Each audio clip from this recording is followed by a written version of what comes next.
Dando continuidade, agora para falar sobre financiamento e capital de risco na saúde, nós vamos receber o senhor André Staffa Filho, diretor da Lógica Consultores Associados São Paulo, e vamos recebê-lo com uma salva de palmas.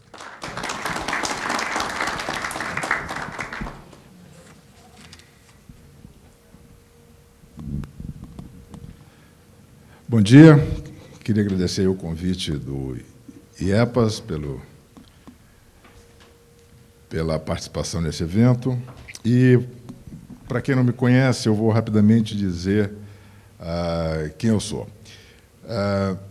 Atualmente, eu sou diretor da Lógica Consultores Associados, que é uma consultoria que hoje tem uma especialização na área da saúde por causa do meu histórico de atuação na área. Eu comecei, na verdade, na área de TI, fui diretor de TI, fui diretor financeiro e CEO de algumas empresas, entre outras, Editora Abril, Granol, óleos vegetais, armazenagem frigorificada. E no Hospital São Luís eu fiquei durante 16 anos, de 92 até 2008, quando eu saí e montei a consultoria Lógica, que, embora não seja só voltada para a área da saúde, acabou ficando bastante dedicada a esse setor, porque fiquei no meio muito tempo, embora tenhamos outros clientes de outros setores da economia. Então, além da minha atividade como consultor, como diretor e consultor da Lógica, fazemos também consultoria para a área financeira, valuation, gestão patrimonial, gestão operacional, reorganização, etc. Eu também hoje sou um Operating Partner do Fundo de Investimentos Advent. O que é o Operating Partner? O Operating Partner é um consultor operacional. O fundo tem a estratégia de, sempre que tem algum setor para ser investido, a parte de infraestrutura, a parte farmacêutica, varejo, etc., eles contratam um consultor, que eles denominam Operating Partner, que é aquele consultor que vai dar apoio para aquele segmento específico que, evidentemente, os investidores não têm conhecimento de todos os setores. Então, eu sou o Operating Partner do Fundo de Investimentos Advent para a área de saúde no Brasil. O Fundo de Investimento Advent ele tem hoje uma atuação no Brasil há 17 anos, comprou há 6 meses atrás, talvez acho que grande parte de vocês teve conhecimento, uma participação relevante no Fleury, no laboratório Fleury, foi responsável pela consolidação na área da educação da Croton, começou comprando a primeira faculdade em Belo Horizonte e tal, etc., e 5 anos depois, de 40 mil estudantes, abriu capital e tem hoje 1.200.000 estudantes universitários, sendo a maior instituição educacional do mundo. Bom, o Fundo Advent tem hoje 2 bilhões e 800 milhões de dólares para investir na América Latina e 13,8 bilhões de dólares para investir nos Estados Unidos e Europa. Esses 2,8 bilhões de dólares a serem investidos na América Latina inclui México e toda a América do Sul. E estamos procurando investimentos e a área da saúde é um dos setores que temos muito interesse em investir. Então, temos aí consultorias especializadas hoje em dia para o setor privado e setor público, damos consultoria para algumas organizações sociais também, né? Enfim, então, esse sou eu. Sou administrador de empresas e etc. Bom, as perspectivas de investimentos na saúde.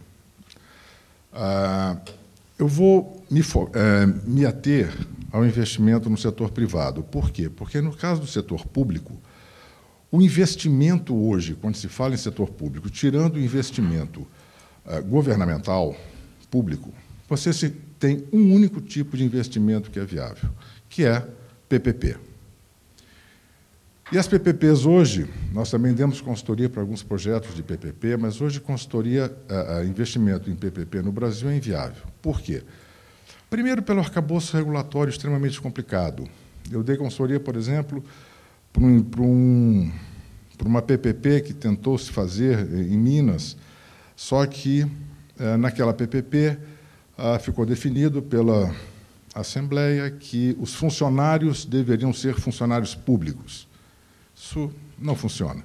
Como é que alguém vai investir, um investidor privado vai investir toda a estrutura de mão de obra de hospitais, UPAs, UBS, PSF, etc., são de funcionários públicos. Isso não funciona.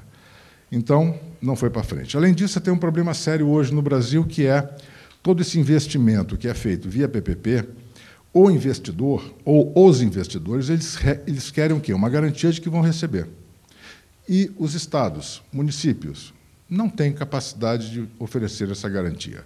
Não têm hoje como comprometer ISS, IPTU, etc., para fazer esse tipo de investimento. Ou porque tem problemas de regulação, de legislação, ou porque já estão com esses ativos comprometidos. Então, o PPP hoje é absolutamente inviável. Então, vamos... além do que, toda essa questão de financiamento, o Marcos Ferraz, brilhantemente, já deu uma boa explanação sobre o assunto e eu acredito que é tema para uma outra conversa. Vamos nos ater, então, à saúde suplementar, os investimentos em saúde para o setor privado. Você tem dois tipos de investidores, os estratégicos e de private equity. Os estratégicos quem são? Redditor, Amil, ou seja, aqueles investidores que compram ou 100% ou uma participação em hospitais, planos de saúde, etc. Por quê? Porque aquele é o negócio deles. Eles querem continuar crescendo, eles querem se manter no mercado e ter uma evolução estratégica, patrimonial, financeira, etc., não importa, naquele mercado. Private equity, o que é isso? Na verdade, são investidores que têm um objetivo muito claro. Eu compro por 10 e quero, daqui a 5, no máximo 7 anos, vender esse troço que eu comprei por 10, por 20, 30, 50, 60. Ponto. É isso que é o objetivo do private equity. Isso vale para qualquer negócio, porque é uma estrutura desenvolvida e montada para esse fim. No caso, por exemplo, do fundo, do qual sou operating partner, o Advent, 90% do capital do Advent vem de fundos de pensão americanos. Então, os motoristas de ônibus de Minnesota, as professoras do segundo grau do Wyoming, e assim por diante. Então, 90% dos recursos que o fundo Advent investe são oriundos de fundos de pensão americanos. E eles têm uma série de limitações e definições muito claras de como tem que investir, que áreas tem que investir, qual o prazo de retorno, qual o retorno percentual almejado dentro desse período. Então, as áreas prioritárias de interesse hoje dos investidores na saúde são planos de saúde, hospitais gerais e medicina diagnóstica. Por quê? Porque os planos de saúde, hospitais gerais e medicina diagnóstica são aqueles setores da saúde em que claramente a demanda futura é claramente crescente. Ou seja, à medida que as pessoas vão envelhecendo, à medida que as pessoas vão tendo mais acesso à saúde, né, ao atendimento, à prestação de serviços, elas procuram o quê? Planos de saúde, hospitais gerais e medicina diagnóstica. Por que planos de saúde? Porque no Brasil sabemos que o SUS é um problema seríssimo. Então, a demanda por planos de saúde tende a ser crescente. Qual é o limitador? Dinheiro, capacidade de pagamento. Senão, todas as pessoas teriam planos de saúde, obviamente, em vez de ficar 6 meses para fazer uma consulta no SUS e mais 1 ano para fazer um exame e mais 3 anos para fazer uma cirurgia. Então, planos de saúde, hospitais gerais e medicina diagnóstica é a demanda generalizada. Por que hospitais gerais? Porque os hospitais gerais, eles são versáteis. Você pode fazer no hospital geral, de unha encravada a transplante de coração, transplante de fígado. E medicina diagnóstica. Por quê? Porque cada vez mais é o setor que deve ter a maior quantidade de investimentos. Por quê? Porque isso faz com que as pessoas tenham uma qualidade de vida melhor, você detecta uma série de patologias, uma série de problemas no início. Você tem hoje uma série de procedimentos terapêuticos associados à medicina diagnóstica, e também os planos de saúde perceberam que, se você investir em medicina diagnóstica, o teu custo diminui, porque você diminui a ocorrência de uma série de internações, identificando e tratando os problemas incipientes, e não quando o indivíduo já está com uma série de problemas de saúde. Área secundária de interesse, especialidades. O que é especialidades? Clínica odontológica, oncológica, oftalmologia, papapá. Tem interesse? Tem, mas é num outro nível. Não é o interesse prioritário dos investidores. Áreas terciárias de interesse, internação de longa permanência e home care. Isso porque é incipiente ainda no Brasil, mas é algo que eu acho que lá na frente vai ter muito interesse. No caso do Advent, na Alemanha, o fundo, nós temos lá 9.000 leitos de internação de longa permanência. Acredito que, no futuro, isso vai ter um crescimento importante no Brasil. Por quê? Porque isso gera vários benefícios econômicos e para o paciente. Você tem uma série de pacientes que não precisam estar internados no hospital, cujo custo é caro, cujo risco até de contaminação é muito maior, quando o paciente precisa, no fundo, de cuidados, ele precisa de cuidadores, ele não precisa de enfermeiros, não precisa de médicos.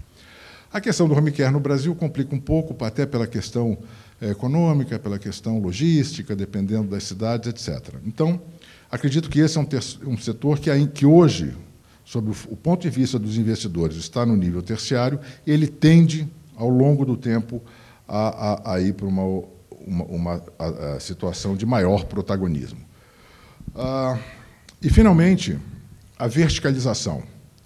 Esse é um setor que... Por que eu trato isso separado? A verticalização significa, então, você ter os hospitais, os planos de saúde, os prestadores de serviço dentro da mesma estrutura.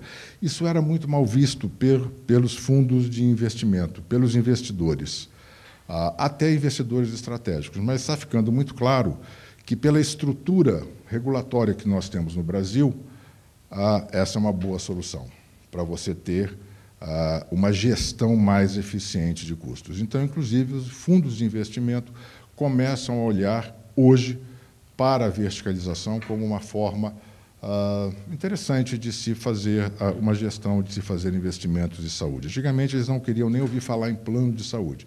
Hoje, plano de saúde dá para conversar, e verticalização a gente conversa melhor ainda. Então, eu acho que isso é um futuro interessante. Financiamentos viáveis hoje. Vamos falar em termos... o sujeito precisa de grana para poder crescer, para poder expandir, para poder reformar, etc., etc. Como é que faz?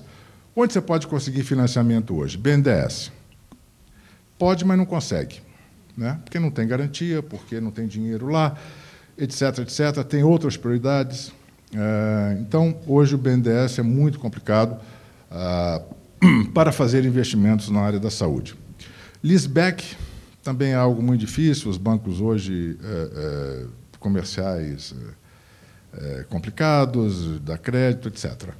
Debentures, que também é outra forma clássica de você levantar dinheiro. Você emite título e dá um retorno para o investidor.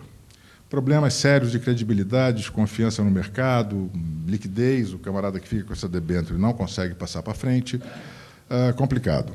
Fundos imobiliários. Ainda incipiente no país, e nós tivemos 1 ou 2 casos não muito exitosos de fundos imobiliários no setor hospitalar. Então, isso acabou prejudicando ainda mais essa forma de financiamento para o setor. Então, complicado. Private Equity me parece hoje uma alternativa interessante. Tem, no entanto, um way out, um prazo de saída, tá certo? O fundo precisa ter essa visão muito clara, e implica a obtenção de margens agressivas. Ou seja, só há esse investimento se as margens puderem ser extremamente agressivas, crescentes ao longo do tempo. A IPO também depende de governança, mercado, legislação, então isso também é muito difícil. O que você tem hoje de viável? é o financiamento aí dos Exim Banks, dos bancos oficiais estrangeiros, quando você compra algum equipamento importado, né? Então, o banco de fomento, o BNDES deles lá, voltados para a exportação, financia o equipamento com taxas camaradas e num prazo bom. Tem o risco cambial, etc., mas dá para converter. Bom, enfim, tem que fazer conta essa, mas isso vale só para equipamentos.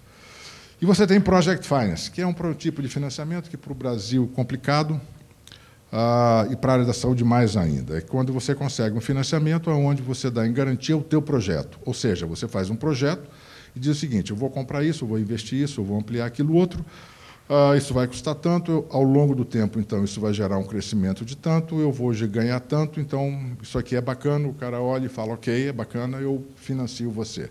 Ou seja, a garantia do financiamento é o próprio projeto. Isso, complicado. A gente conseguiu fazer um caso desses no Hospital São Luís, mas acho que hoje em dia é inviável fazer, por enquanto, repetir esse projeto. Quais são as barreiras para a gente obter esses financiamentos? Informalidade do setor, falta de transparência, começam planejamentos tributários agressivos, mistura aí a questão de família, etc., falta de governança, falta de um plano estratégico, um business plan consistente, e um setor atravessando fase de consolidação horizontal, onde gera uma concorrência que muitas vezes dificulta você vender o seu peixe para o investidor. O que acontece? Eu tenho um caso, por exemplo, de há pouco tempo, que a gente deu consultoria para um hospital, na verdade, para um grupo de hospitais, onde tinham lá 3, 4 sócios e tinham lá 8, 9 parentes, né, filhos e sobrinhos, e primos, etc., dos sócios. Boa parte deles eram médicos, outros não eram médicos, e todos eles trabalhando nos hospitais. Eles ganhavam 4, 5 vezes o que se ganhava, o que ganham os médicos ou profissionais equivalentes. Então, isso acabava gerando... então, tinham lá médico que um salário de R$120 mil por mês. O que aconteceu? Não, vamos atrair um investidor estrangeiro. Bacana. Nós fomos lá, analisamos. Bom, então o resultado é 10. Não, veja bem, não é 10, é 15. Bom, mas por que por 15? Não, porque tem um Joaquim que ele ganha 150. Veja bem, mas se a gente fosse contratar um médico mesmo, não era 150, era 20. Bom, então o que acontece? O investidor sabe disso, ninguém é bobo. Só que, para o dono do negócio, começa a complicar. Ele vai ter que explicar muita coisa. Ele vai ter que explicar que compra equipamento ou compra insumos 30% a 40% mais caro, porque ele está levando uma vantagem, porque o sócio dele não é o cara que compra, mas isso reflete no resultado. E tem um detalhe, nesse setor de saúde hoje, gente, o incoming, o faturamento é por dentro. Não existe faturamento por fora. São pouquíssimos os negócios hoje no setor de saúde que você consegue fazer faturamento por fora. Às vezes, no setor de oftalmologia, a ótica, tal, mas mesmo assim você tem cartão de crédito. O risco é muito grande. Você vai em cana. Então, a entrada, hoje, ela é papai com mamãe, não tem conversa. Então, na hora que você começa a ter uma série de malandragens na contabilidade, para poder ou pagar menos imposto, ou para poder ter algum benefício, ou para poder acomodar sobrinho, filho, etc., isso reflete na hora que você vai precisar fazer um financiamento ou na hora que você precisar buscar um investidor. Você vai ter que começar os veja bem. Não, veja bem. E aí você já começa a ficar numa posição fragilizada. Então, essas coisas precisam ser muito bem analisadas. Aspectos relevantes sobre a ótica do investidor. O que o investidor olha? Ele olha muito claro. É a curva de crescimento do investimento. Ponto. Muitas vezes o investidor não está preocupado se é o EBITDA, se é o ROI, se é o lucro operacional, se é o lucro... Então, isso aí é irrelevante. Por quê? Porque a gente está sempre olhando para frente. A gente quer olhar o filme futuro, a gente não quer olhar a foto hoje. Porque se você for comprar um negócio olhando a foto de hoje, você não compra. Por que você vai pagar 10 vezes o lucro, ou o EBITDA, seja lá que nome você queira dar, até porque isso aí depende muito, né? EBITDA earning before, o LAGID, é o lucro antes de juros, impostos, depreciação, amortização. Isso é um número. É só um número, eu posso usar qualquer número. Agora, o que vale? Para frente. Então, o que você precisa ter é a curva de crescimento do investimento. Se isso não estiver claro, não tem investimento. Perspectivas de melhoria do EBITDA. O que é isso? Além da curva de crescimento, como é que eu posso melhorar a rentabilidade? Começando a ter menos funcionário, revendo salários, comprando melhor, etc., etc., etc. Então, é isso que é importante olhar no investimento. A atratividade futura do investimento para outros investidores de private equity ou investidores estratégicos. Não adianta ter uma bela curva de crescimento futuro. Eu preciso analisar o seguinte, será que daqui a 5, 7 anos alguém vai querer comprar esse negócio? Ou eu vou ter que casar com esse negócio aqui e nunca mais vou poder divorciar? Pode ser que seja um bom negócio, mas ele seja invendável a médio e longo prazo. Então, isto também é algo que precisa ser analisado. E o valor do investimento? Muitas vezes deve atender a patamares mínimos, até por limitação estatutária. E muitos bons investimentos não puderam ser realizados por esse motivo, no caso do Advent. No Advent, nós temos um ticket mínimo de $100 milhões. Então, muitos investimentos, muitos negócios bons, a gente não consegue comprar. Então, este é um outro problema sério que tem para o investimento. O barateamento do investimento no Brasil, via câmbio, é erroneamente apresentado como atrativo. Isso é bobagem. O fato do ativo ser barato é absolutamente irrelevante. A única coisa que interessa, não existe caro ou barato. O que existe é o seguinte, quanto é que custa e se eu tenho dinheiro para comprar? E quanto que vai valer daqui a 5, 7 anos? Ponto. Essa é a conta. Se eu não tenho capacidade de comprar, se o negócio vale $10 bilhões, eu tenho 2, eu não vou entrar no negócio. Agora, se ele vale $2 bilhões, eu tenho os $2 bilhões, e eu acredito que daqui a 5 anos vale 10, eu compro. Ponto. Assim é a conta. Até porque dinheiro hoje é o menor problema para qualquer fundo de investimento estrangeiro. O pessoal não tem onde pôr dinheiro. O pessoal recebe aqui, tivemos o Lute dizendo, juro negativo na Alemanha, no Japão. E juro real negativo também nos Estados Unidos. Né? Ou seja, se você tirar a inflação, fica negativo. Então, os caras não têm onde pôr dinheiro. Então, funding é o menor problema hoje para o mundo. A maioria dos fundos de investimento prefere manter como sócios os gestores responsáveis pela gestão do negócio investido. Uma boa parte dos fundos, e o nosso caso é um desses casos. A gente gosta muito de manter os gestores quando o negócio é bom, quando a gente acha que os gestores são adequados. Nós não temos nenhum interesse em comprar 100% de um negócio por comprar. Bom, e, finalmente, eu gostaria de colocar aqui algumas dicas para atrair o interesse de investidores. Por que isso? Porque, muitas vezes, eu estou nas duas pontas, né? A nossa consultoria está nas duas pontas. Ou uma visão do private equity, ou uma visão quando nós somos contratados pelo investido, pelo dono do negócio. Bom, primeiro, plano viável e fundamentado de crescimento local e regional. Tem que ter um plano para você se tornar atrativo. Às vezes, o private equity, o investidor, seja ele qual for, ele vai fazer esse plano, mas ele vai começar a adaptar aos seus interesses. Então, se você não tiver um plano desenvolvido por você para contrapor, você sai numa desvantagem estratégica. Mapeamento de riscos e oportunidades. Consolidação real ou virtual, que eu chamo de confederação. Gera grande interesse para o investidor porque aumenta o ticket do investimento e perspectivas futuras. O que é isso?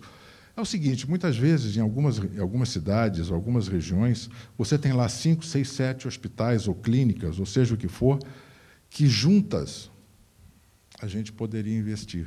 Isoladamente não dá. Por quê? Porque não atinge o ticket mínimo. Então, esse tipo de a consolidação real, o que é? Um compra os outros. Uma consolidação virtual, o que é isso? Junta o pessoal, faz uma holding. Né? Estamos tentando fazer isso em alguns locais e às vezes, o maior problema são as vaidades pessoais. O problema não é econômico e nem nada. As vaidades pessoais são o que mais atrapalha. E, às vezes, perde-se um baita negócio por vaidades pessoais. Bom, dependência relevante em relação a uma ou mais operadoras. É um sério entrave em investimento de capital de risco. Isso é um problema sério, né? Sem nominar operadora, seja ela qual for, né?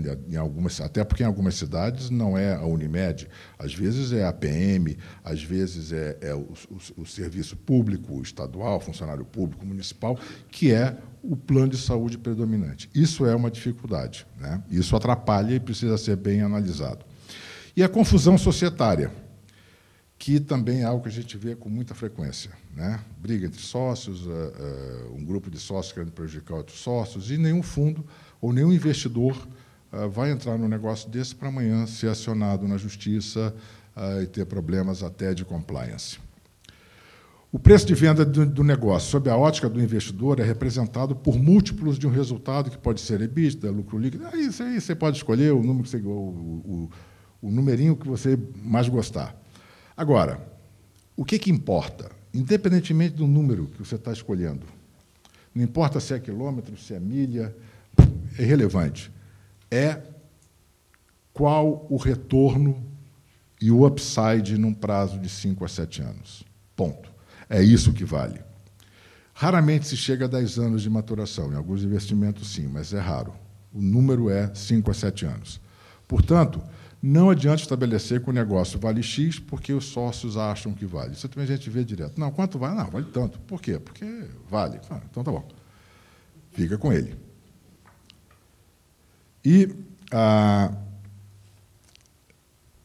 estes seriam os pontos que eu recomendaria que vocês pensassem quando tiverem o interesse de atrair investidores, né? Porque o mercado é interessante, eu acredito que existe uma possibilidade para frente de aumentar esse investimento na área da saúde, no setor privado. Acho que o setor público é outro mundo, as demandas são diferentes. Quando você fala em prevenção, quando você fala em promoção de saúde, para o setor privado isso tem uma outra conotação. O setor privado não pensa que vai começar a querer que as pessoas emagreçam quando elas têm 30 anos, para que, quando tenham 70 anos, não tenham um problema de internação hospitalar. Essa não é a visão do investidor. Essa é a visão do setor público, mas não a do investidor. Então, por isso que a gente tem que separar muito bem isso. Quando eu vejo a gente falando de saúde como uma coisa lato sensu, imbricada, não é bem assim. São mundos diferentes, né? O setor público é um mundo, o setor privado é outro mundo. Tá certo? Bom, então, nesses 20 minutos, eu espero ter atendido aí a uma parte aí das expectativas. Muito obrigada, André Staffa Filho, pela apresentação. Agora nós teremos, então, um momento para debate. Convido ao palco a coordenadora, Daniela Camarinha, por gentileza, ocupe um dos lugares.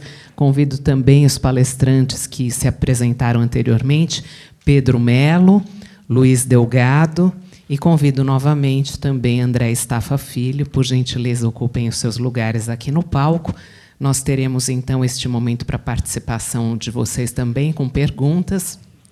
Lembrando que deverão utilizar o microfone e de forma o mais objetiva possível.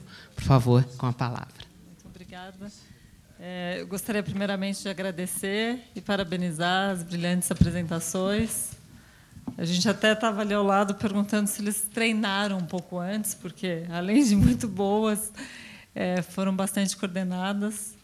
E isso, com certeza, nos ajuda ainda mais a gerir aí esse conhecimento. Acho que, antes de mais nada, e principalmente de abrir as perguntas, eu queria fazer um comentário. Acho que bem pontual em relação ao nosso tema, mas essa semana eu participei de um encontro de 10 private equities que estavam debatendo e queriam entender um pouco sobre o mercado de medicina diagnóstica. Me chamou muita atenção que é um dos segmentos aí de maior evidência aí na questão de interesse. E aí, levando ao que a gente falou também sobre intangíveis e a questão da precificação, me chamou bastante atenção 3 perguntas que se repetiram bastante nesse encontro, sendo a primeira relação da dinâmica de valorização das empresas do setor, né, como que essa dinâmica ela tem se apresentado, a questão da sustentabilidade do modelo de negócios de médio e de longo prazo e a capacidade de se replicar esse modelo.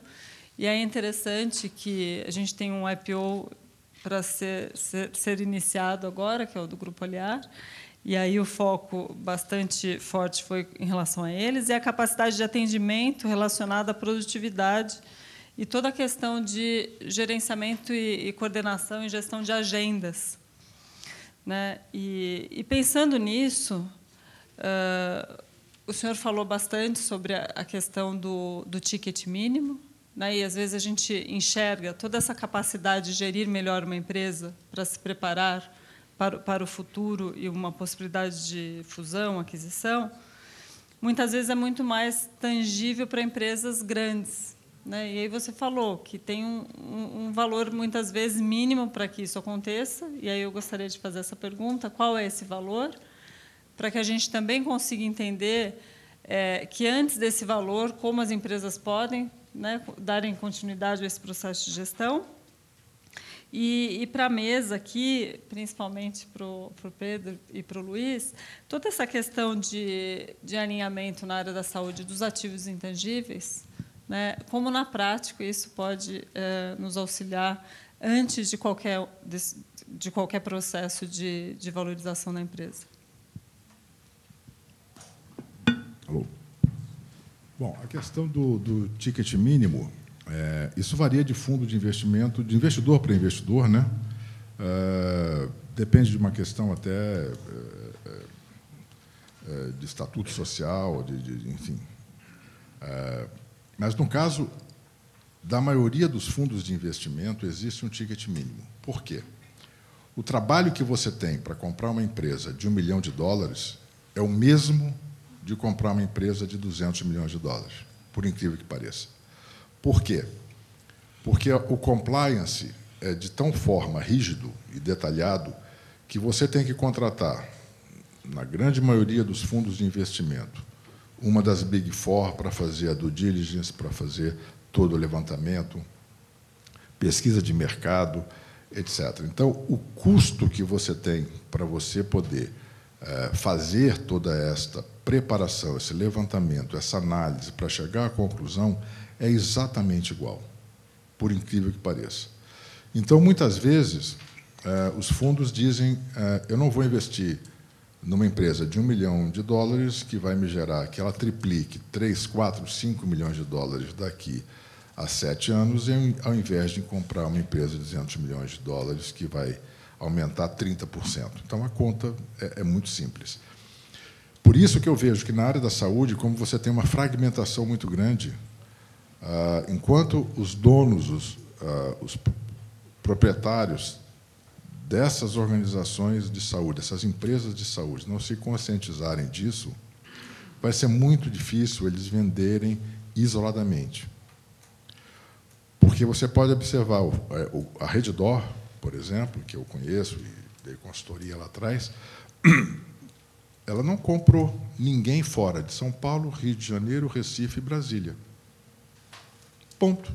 Não comprou em Belo Horizonte, não comprou em Porto Alegre, não comprou em Curitiba, não comprou em Campinas. Por quê? Um dos motivos é a pulverização, né? É o tamanho unitário. Então, alguns fundos de investimento têm essa limitação, uma boa parte deles. Então, isso é algo que o pessoal da área da saúde suplementar tem que começar a pensar e começar a agir diferente. Fazer um comentário com relação ao ticket mínimo, acho que uma coisa importante é ver qual é o tipo de fundo que você está olhando como parceiro. No nosso caso, por exemplo, o meu ticket mínimo não é assim, é quase que 250 milhões de dólares. Então, você acaba indo para um nível de empresa que é mais ainda na cadeia de maturação. Mas, do mesmo jeito que você tem a agent que faz cheques grandes, a gente que faz cheques grandes, você tem investidores que fazem cheques menores também. Você tem investidores que fazem cheque de $1 milhão, 5 milhões de dólares, e que podem colaborar bastante com uma empresa que está em um estágio menor, em um estágio mais incipiente da sua curva de investimento. E aí um fundo que nem a Advent ou que nem o fundo que eu trabalho podem ser alternativa de investimento para aquele fundo que entrou lá no começo. Então, essa indústria aqui no Brasil ela está cada vez mais se desenvolvendo. A gente chama isso... Tem alguns estágios, né? Tem desde o seed capital, que é a pessoa que vai lá, vai fazer um investimentozinho de $100 mil em alguma empresa para começar ela. Você tem o venture capital, que é quem investe na empresa que ainda não gera receita, mas nem sempre gera rentabilidade.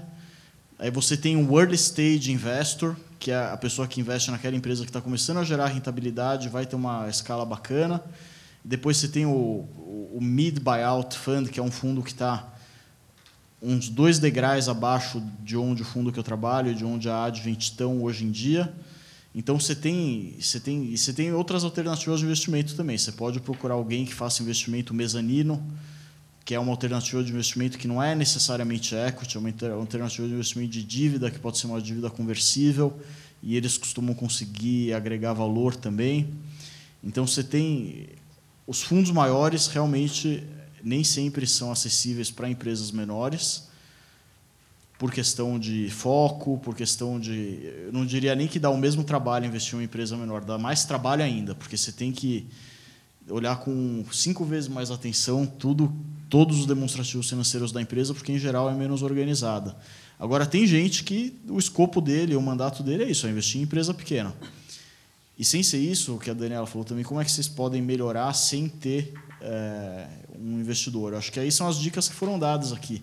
Profissionalizar a gestão, profissionalizar a contabilidade, trazer uma empresa de auditoria, diminuir ao máximo que conseguir o nível de informalidade dentro da empresa. Informalidade em receita, hoje em dia, é realmente quase zero, mas na parte de custos, gestão, compras, imposto, a gente vê muito. Então, tudo que vocês conseguirem fazer para ter uma empresa menos informal e mais profissional, esse é o tipo e com mais governança também, esse é o tipo de ajuda que o investidor vai trazer muito forte, mas que, se vocês já tiverem chegado lá sozinhos, com certeza a empresa vai valer mais também. Bom, perfeito. Eu acredito que a principal contribuição que eu daria nesse aspecto é que, de alguma forma, vocês vestissem o chapéu dos seus stakeholders, dos seus públicos, dos seus clientes, sendo que o investidor ele também é um desses stakeholders. Então, no momento que vocês vestem esse chapéu e imaginam o que esse investidor vai valorizar na minha empresa, na minha companhia, qual que é a ótica dele, o que ele está buscando, é um grande investidor, é um pequeno investidor, mas, de alguma forma, vocês conseguirem oferecer os ativos, os tangíveis, os intangíveis, que são mandatórios, seja no aspecto de você realmente blindar a empresa. Acho que o André colocou perfeito, questões que são até pontuais, o sócio não ter uma boa relação, tem questões de contabilização que são delicadas, enfim, as empresas estarem blindadas para proteger o seu valor, né? Ou seja, qualquer investidor que de alguma forma queira avaliar a empresa, encontre todas as informações, esteja tudo bem fundamentado, com fatos, com evidências, enfim, que isso seja de alguma forma uma premissa básica, né? As empresas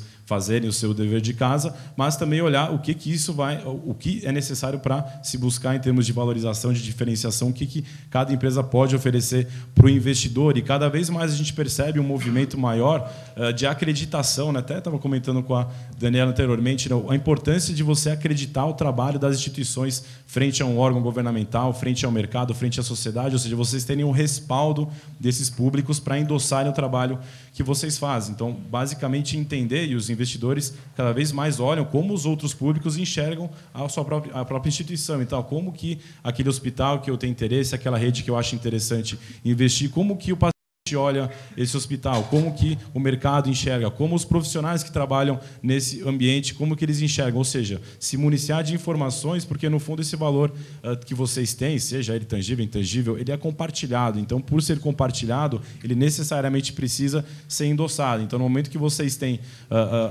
isso bem equacionado, essa questão de ter os seus ativos que protegem valor bem estabelecidos, assim como os ativos que geram valor bem estruturados, que se tenha um planejamento, né? Como foi bem colocado. O Luiz falou na questão de precificação. Como é que você vai olhar para o futuro? Você vai olhar como vai ser o mercado lá na frente, onde que eu quero estar, qual que é a minha posição, o que eu quero buscar, como vou me diferenciar. Então, vocês olharem numa visão de médio e longo prazo, definirem os planos de negócio, enfim, os business cases, construir os project finance, para vocês se anteciparem um eventual investidor que lá na frente vai chegar e eventualmente encontrar uma empresa que está já prevendo no futuro, eu quero ser uma empresa maior, que eu posso buscar por investidores que estão com um ticket maior. Posso ter uma estratégia onde eu vou consolidar uma região para ser um player maior e buscar financiamento. Até foi colocado, funding não é a dificuldade, acho que o dinheiro está aí, a questão é vocês conseguirem mostrar que são boas oportunidades de negócio. Imagino que a principal contribuição seria no sentido de vocês realmente se anteciparem e trabalharem muito bem sobre a ótica desse investidor, né? Ou seja, colocarem esse chapéu e identificarem o que seria interessante propor, aí, ofertar em termos de opções de negócio. Bom, agora eu gostaria de abrir a perguntas, fiquem à vontade.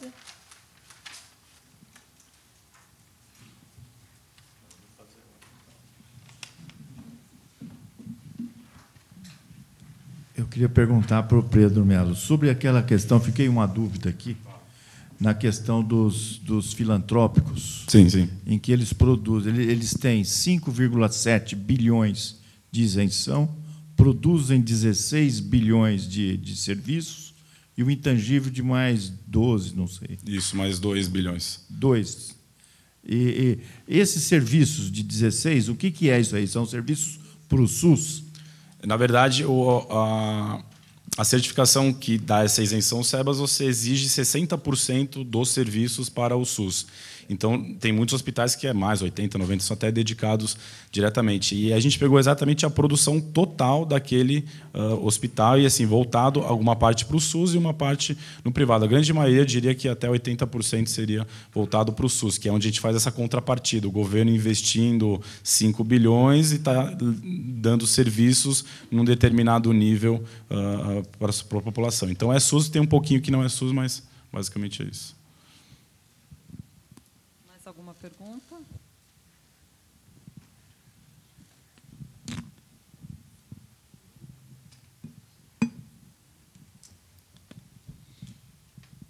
Oi, bom dia. Eu sou o João, eu sou advogado do Matos Filho. Acho que tem uma pergunta para o Pedro. Nesse trabalho de defesa, né, do intangível das empresas, como que você vê qual seria o principais, talvez um pouco genérico essa pergunta, mas desafios para garantir o retorno para esse investido, uma vez feito todo esse trabalho de análise, de conhecimento, autoconhecimento para garantir essa proteção dos intangíveis da empresa. E eu tenho uma também para o Luiz e para o André e para o Pedro e para o Luiz. Um ponto que o André mencionou na palestra também foi a questão das discussões que há na parte do valuation e a discussão em torno do EBITDA.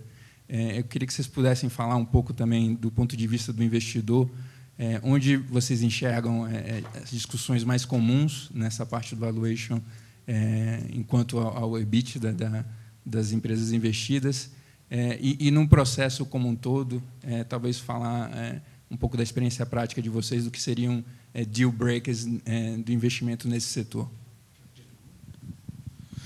Vamos lá, rapidamente, entendendo qual a principal dificuldade, o que as empresas necessitam fazer, qual o desafio em termos dessa gestão do intangível, é basicamente a gestão, você ter dados e informações que sejam confiáveis, que sejam recorrentes, que sejam, enfim, uma base sólida para um investidor poder realmente confiar naquela informação. E o que você vê normalmente, independente de a empresa ser pequena, média ou grande, é uma dificuldade em você conseguir gerenciar esse qualitativo. Qual o principal instrumento que você tem? Normalmente pesquisas. Cada empresa tem pesquisas que são diferentes, a pesquisa às vezes muda a metodologia de um ano para o outro, então você não consegue ter comparabilidade, por exemplo, de 5, 10 anos para falar, bom, essa empresa vem melhorando consistentemente a sua satisfação dos clientes, ela vem melhorando o seu clima organizacional. Então você não consegue ter, em termos de informação de gestão, isso internamente equacionado. Então, para a empresa, a primeira dificuldade seria internamente ter processos estabelecidos, né? A gente colocou lá no slide o intangível e o tangível. O tangível você tem processos contábeis, enfim, centenas de anos que já estão acontecendo de uma forma sólida. As outras intangíveis, marca, sustentabilidade, são coisas novas. Então, você não tem processos que estão estruturados para municiar a empresa com informação. Então, no momento que vocês estão municiados, ótimo. O segundo desafio é como é que eu me comparo com o mercado para eu dizer que eu sou melhor ou pior. E aí você necessariamente precisa ter informações que ou são públicas, né, rankings que estão aí divulgados, tem instituições que fazem análise. Quando a gente fala de acreditação, no caso da saúde, não tem um ranking único, mas existem empresas que são certificadoras, tem empresas que buscam dar algum tipo de parâmetro e dizer aquele hospital, aquela clínica, aquele laboratório é melhor ou pior. Então, você realmente conseguir trazer comparativos